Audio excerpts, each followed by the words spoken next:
পৃথিবীর প্রকৃতির ভারসাম্যের বজায় রাখতে প্রত্যেক প্রাণীরই বেঁচে থাকার অধিকার আছে।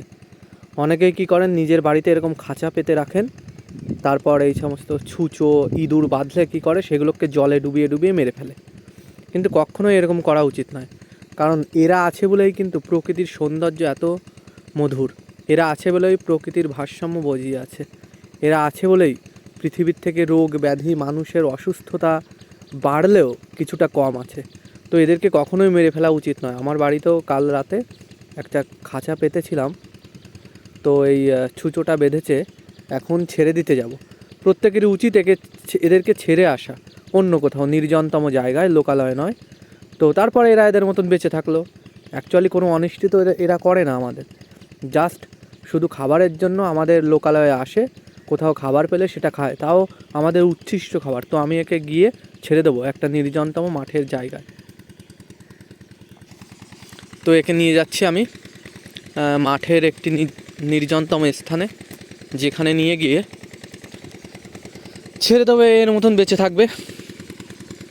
দুদিকে ধানপথ, আলপথের মাঝখান দিয়ে বাবু চলেছে খাঁচায় বন্দি হয়ে। ও শুধু ভাবছে আমাকে বোধহয় আজকে মেরে ফেলে দেবে। সেই রাত থেকে বেঁধে আছে তো ঠান্ডায়, তো ভাবলাম কোথাও নিয়ে গিয়ে ছেড়ে দিয়ে আসি।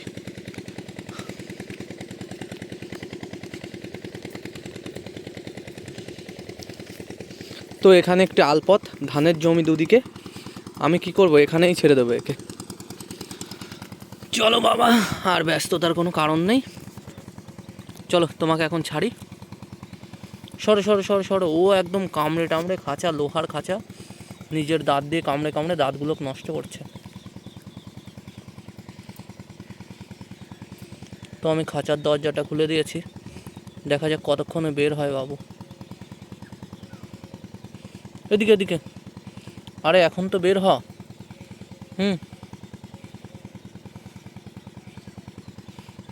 কিছুতেই বেরোতে চাইছে না, মানে ভাবছে কি ওদিকেই যাবে। আরে এদিকে আয়, এবার বের হবে। বেরিয়ে গেল, ব্যাস চলে গেল। তো মুক্ত মুক্ত। বাবা, এখানে দেখি একজন আসছে। বাবু, তুমি আবার কোথায় চলেছো একা একা?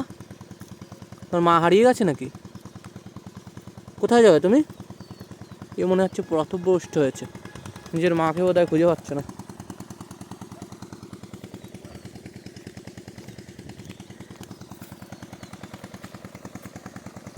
ও আবার কোথায় চলেছে, চলে গেল।